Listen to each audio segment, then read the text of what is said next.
Hi welcome to my YouTube channel Techgeen. पिछली video में हम लोगों ने लाइफ साइकिल के बारे में पढ़ा था। हमने देखा था कि लाइफ साइकिल मेथड्स क्या होते हैं, लाइफ साइकिल मेथड्स क्यों इंपॉर्टेंट हैं रिएक्ट में। इसके साथ साथ मैंने आप लोगों को पिछली वीडियो में, जो कि हमारी थ्योरेटिकल वीडियो थी, उसमें मैंने आप लोगों को एक कॉन्सेप्ट दे दिया था लाइफ साइकिल का, ठीक है। और मैंने इसके साथ साथ आप लोगों को ये भी बताया था कि आने वाली हमारी 5-6 वीडियोस लाइफ साइकिल मेथड्स पर होने वाली हैं, जिसमें हम लाइफ साइकिल मेथड्स को बहुत अच्छे से प्रैक्टिकल एग्जाम्पल्स के साथ इंप्लीमेंट करेंगे और बहुत ईजी एग्जाम्पल्स के साथ मैं आप लोगों को सारे लाइफ साइकिल मेथड्स कवर करवाऊंगा, ठीक है। और ये चीज़ भी मैंने आप लोगों को पिछली वीडियो में बताई थी कि हम स्टार्ट जो है क्लास बेस्ड कंपोनेंट से करेंगे, क्योंकि क्लास बेस्ड कंपोनेंट में मैं आप लोगों को बहुत इजीली समझा दूंगा लाइफ साइकिल मेथड्स के बारे में। फंक्शनल बेस्ड कंपोनेंट में आप क्या यूज़ करते हो, हुक्स का कॉन्सेप्ट यूज़ करते हो सेम यही फीचर इंप्लीमेंट करने के लिए, ठीक है।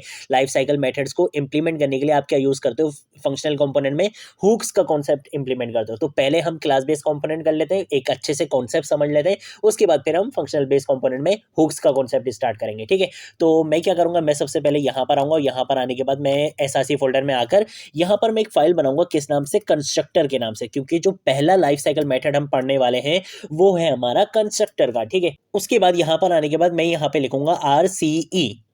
इससे क्या होगा, इससे मेरा रिएक्ट क्लास बेस्ड कंपोनेंट बना दिया जाएगा एक्सपोर्ट स्टेटमेंट के साथ, ठीक है। मैं इंटर प्रेस करूंगा तो देखो यहाँ पर मेरा क्लास बेस्ड कंपोनेंट बन चुका है और यहाँ पे एक्सपोर्ट स्टेटमेंट भी आ चुकी है, ठीक है। मैं यहाँ से इसे एक्सपोर्ट का कीवर्ड यहाँ से हटा देता हूँ, कोई इशू वाली बात नहीं है। मैंने नीचे यहाँ पर एक्सपोर्ट स्टेटमेंट लिखी हुई है, ठीक है। इसके साथ साथ इस डिव का मुझे कोई काम नहीं है, तो मैं यहाँ पे क्या यूज करूंगा, रिएक्ट फ्रेगमेंट का कॉन्सेप्ट यूज करूंगा। सिंपल रखूंगा चीजों को और उसके बाद मैं यहाँ पर आकर एक H2 का टैग लगा लूंगा और इस H2 के टैग के अंदर मैं क्या लिखूंगा, कंस्ट्रक्टर, ठीक है। क्योंकि हम क्या पढ़ने वाले हैं आज, कंस्ट्रक्टर पढ़ेंगे। और कंस्ट्रक्टर है क्या, एक लाइफ साइकिल मेथड है आपके पास, ठीक है। लाइफ साइकिल मेथड है आपके पास, ठीक है। इतना करने के बाद मैं कंट्रोल एस को सेव करूंगा। एक्सपोर्ट मैं यहाँ से करवा चुका हूँ, तो इसका मतलब है मैं किसी भी कंपोनेंट में इसको इंपोर्ट इजीली करवा सकता हूँ। तो मैं यहाँ पर आऊंगा और मैं बोलूंगा कि इस H1 टैग के बाद आपने क्या करना है, कंस्ट्रक्टर वाले कंपोनेंट को इंपोर्ट करा लेना है, ठीक है। तो एक सेकेंड, मैं यहाँ पे लिखूंगा कंस्ट्रक्टर और जैसे ही एंटर प्रेस करूंगा तो देखो यहाँ पे मेरा कंस्ट्रक्टर वाला कंपोनेंट क्या हो चुका है, इंपोर्ट हो चुका है, ठीक है। मैं इसको यहाँ से क्लोज कर देता हूँ, कंट्रोल एस से सेव करूंगा, यहाँ पर आऊंगा। यहाँ पर आने के बाद मैं npm स्टार्ट की कमांड से अपने प्रोजेक्ट को 3000 पोर्ट पे रन कर दूंगा। तो देखो यहाँ पर मेरे पास आ चुका है this is my app.js file, ठीक है। और यहाँ पर मेरे पास आ चुका है कंस्ट्रक्टर लाइफ साइकिल मेथड। ये कहाँ से आ रहा है, मेरे कंस्ट्रक्टर वाले कंपोनेंट से आ रहा है, ठीक है। तो ये चीज़ तो खैर हमने कर ली है और उसके बाद हम आ जाते हैं यहाँ पर अपने कंस्ट्रक्टर वाले कंपोनेंट में।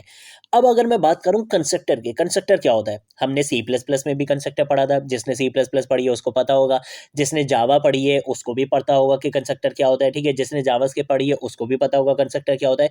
कंस्ट्रक्टर हमारे पास होता क्या है, कंस्ट्रक्टर हमारे पास एक ऐसा मेथड होता है जो सबसे पहले कॉल होता है, ठीक है। हमने यही पढ़ा था ना ऑब्जेक्ट ओरिएंटेड प्रोग्रामिंग में, चाहे आपने C++ में पढ़ी हो, जावा में पढ़ी हो, किसी भी लैंग्वेज में पढ़ी हो। कंस्ट्रक्टर क्या होता है, जैसे ही आप अपनी क्लास बनाते हो तो सबसे पहले जो आपका मेथड कॉल होता है वो कौन होता है, आपका कंस्ट्रक्टर मेथड कॉल होता है। अब यहाँ पर क्या कॉन्सेप्ट है, यहाँ पर भी सेम यही कॉन्सेप्ट है कि जब आपका कंपोनेंट आप बनाते हो, जैसे ही आप अपना कंपोनेंट बनाते हो, इस रेंडर मेथड से भी पहले, इस रेंडर मेथड से भी पहले जो मेथड कॉल होता है उसको हम क्या कहते हैं, कंस्ट्रक्टर कहते हैं। बस सिंपल यही कॉन्सेप्ट है कंस्ट्रक्टर का। अब इसको यूज कहाँ करना है, पहली चीज तो ये भाई, हमने सिर्फ पढ़ना नहीं है, हमने सिर्फ ये नहीं देखना कि भाई कौन सा मेथड है, किस फेज का है, ये सारी चीजें हमने नहीं देखनी। हमने इसके साथ साथ ये भी सीखना है कि इसको हम यूज कहाँ कर सकते हैं। हम प्रोजेक्ट जब बना रहे होंगे तो हमें पता होना चाहिए कि जो टॉपिक हमने पढ़ा है उसको हम यूज कहाँ कर सकते हैं। मेन चीज ही यही है, ठीक है। तो अब अगर मैं बात करूं कंस्ट्रक्टर की, भाई कंस्ट्रक्टर का मतलब ये है कि भाई ऐसा मेथड जो इस रेंडर मेथड से भी क्या होगा, पहले कॉल होगा। तो ऐसी क्या चीज है जो मैं अपने कंस्ट्रक्टर मेथड में करवा सकता हूँ।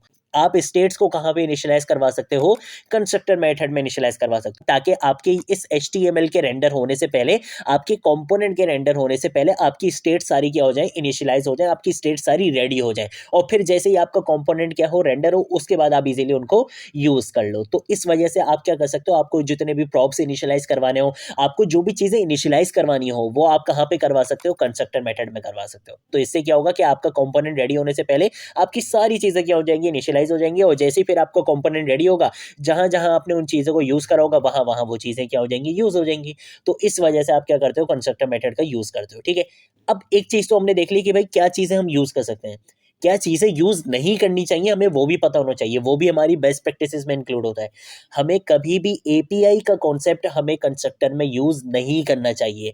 उसका रीज़न ये है कि एपीआईज़ आपकी काम कर रही होती हैं फंक्शंस पे, एपीआईज़ आपकी काम कर रही होती हैं मेथड्स पे। फॉर एग्ज़ाम्पल मैं ये चाहता हूँ कि भाई ये एपीआई जब एक रिज़ल्ट लेकर आए, तो आप उसको शो करा दो, तो शो कराने के लिए मुझे मेरा ये एचटीएमएल का डॉक्यूमेंट चाहिए होगा, और इसके रेंडर होने से पहले, ये चीज़ रेंडर होने से पहले ही मेरा कंस्ट्रक्टर क्या हो जाता है, कॉल हो जाता है। तो पहले अगर एपीआई कॉल हो जाएगी, उसको यहाँ पे ये सारी चीज़ें नहीं मिलेंगी, तो इस वजह से क्या हो जाते हैं, आपकी वेब एप्लीकेशन में इश्यूज आ सकते हैं। तो जितने भी इस तरीके की चीज़ें हैं जो आपके एचटीएमएल पे डिपेंड करती हैं, आप उन चीज़ों को कंस्ट्रक्टर में यूज़ कभी भी नहीं करते हो। इसकी बेस्ट एग्जांपल यही है कि आप कभी भी एपीआईज़ को यूज़ कंस्ट्रक्टर में नहीं करते हो। आपने कोई चीज़ इनिशियलाइज़ करवानी है, आपने प्रॉप्स इनिशियलाइज़ करवाना है, आपने स्टेट्स को इनिशियलाइज़ करवाना है, वो चीज़ें आप कंस्ट्रक्टर में करोगे, अदरवाइज़ और कोई एक्स्ट्रा चीज़ें आप कंस्ट्रक्टर में नहीं करोगे। स्पेशली एपीआईज़ का कॉन्सेप्ट आप कंस्ट्रक्टर में यूज़ नहीं करोगे, ठीक है? तो अब कंस्ट्रक्टर को बना के देख लेते हैं यार, कंस्ट्रक्टर कैसे बनता है। हमेशा क्लास के अंदर ही कंस्ट्रक्टर बनेगा और कंस्ट्रक्टर का कीवर्ड ही यूज़ करोगे आप, ठीक है? कंस्ट्रक्टर का कीवर्ड यूज़ करोगे,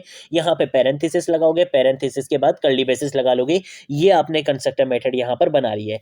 जब भी कंस्ट्रक्टर मेथड बनाओगे तो हमेशा आपने एक सुपर का कीवर्ड यूज़ करना होता है, ठीक है? ये सुपर मेथड क्या करता है, ये सुपर मेथड आप इस वजह से यूज़ करते हो, ये क्या रिएक्ट का कॉन्सेप्ट है? ये रिएक्ट का कॉन्सेप्ट नहीं है, ये जावास्क्रिप्ट का कॉन्सेप्ट है।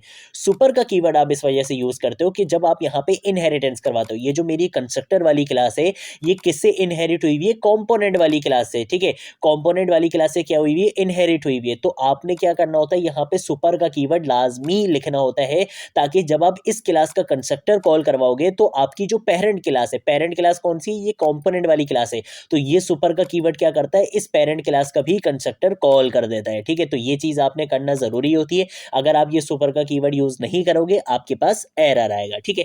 अब आप बोलोगे कि यार मुझे प्रूफ दिखा दो कि भाई ये जो रेंडर का मेथड है, इससे पहले कौन सा मेथड कॉल होता है, कंस्ट्रक्टर वाला मेथड कॉल होता है। तो चलो प्रूफ देख लेते हैं। मैं फॉर एग्जाम्पल यहाँ पर अगर लिखता हूँ console.log, और console.log के अंदर मैं लिख लेता हूँ मैं कंस्ट्रक्टर हूँ, ठीक है? इस तरीके से लिख लेते हैं, मैं कंस्ट्रक्टर हूँ, ठीक है? और इसी चीज़ को मैं कंट्रोल सी करूंगा, और यहाँ पे रेंडर मेथड में रिटर्न स्टेटमेंट से भी पहले मैं क्या करूंगा, कंट्रोल वी कर दूंगा इसको, और यहाँ पे मैं लिख दूंगा मैं रेंडर हूँ, ठीक है? मैं रेंडर हूँ। अब कंट्रोल एस से सेव करने से पहले मैं क्या करूंगा, मैं इसको एक काम ये करता हूँ कि मैं इस तरीके से यहाँ पे ले आता हूँ, और इसको विजुअल स्टूडियो को हम यहाँ पे ले आते हैं, इस फाइल को हम यहाँ से क्लोज कर देते हैं। जैसे ही मैं कंट्रोल एस से सेव करूंगा, एक सेकेंड, मैं यहाँ पे कंट्रोल शिफ्ट आई प्रेस करूंगा, ताकि मेरा यहाँ पे क्या ओपन हो जाए, कंसोल भी ओपन हो जाए, ठीक है? ताकि अब हम आउटपुट्स जो है वो सही से देख सकें। अब मैं क्या करूंगा, कंट्रोल एस से सेव करूंगा, और जैसे ही आप यहाँ पे आउटपुट देखोगे तो सबसे पहले क्या आया है, मैं कंस्ट्रक्टर हूँ आया है, और उसके बाद क्या आया है, मैं रेंडर हूँ। इसका मतलब ये है कि रेंडर मेथड से भी पहले कौन सा मेथड कॉल होता है, आपका कंस्ट्रक्टर मेथड कॉल होता है, ठीक है? तो ये कॉन्सेप्ट होता है आपके पास किसका, कंस्ट्रक्टर का। कंस्ट्रक्टर में आप वो चीजें लिखते हो कि अगर आप चाहते हो कि मेरे कंपोनेंट रेंडर होने से पहले मैं ये काम करवा लूं, जैसे कि प्रॉप से इनिशियलाइज करवाना या स्टेट से इनिशियलाइज करवाना, तो वो काम आप कहाँ पे करते हो, कंस्ट्रक्टर मेथड में करते हो, ठीक है? अब इसके बाद चलो एक बार एक काम ये करते हैं कि यहाँ पे हम एक स्टेट भी बना के देख लेते हैं। तो मैं इसको कंट्रोल स्लैश से क्या करूँगा, कमेंट करूँगा। इसको भी हम कंट्रोल स्लैश से यहाँ पे कमेंट कर देते हैं। इसका कोई काम नहीं है, सिर्फ एक प्रूफ दिखाना था आपको, आप लोग यकीन नहीं करते हो, तो इस वजह से मैंने आपको प्रूफ दिखा दिया, ठीक है? यहाँ पर मैं क्या लिखूंगा, दिस डॉट स्टेट ये लिखूंगा, ठीक है? और उसके बाद मैं यहाँ पे इक्वल टू का साइन लगा के कर्ली ब्रेसेस लगाऊंगा।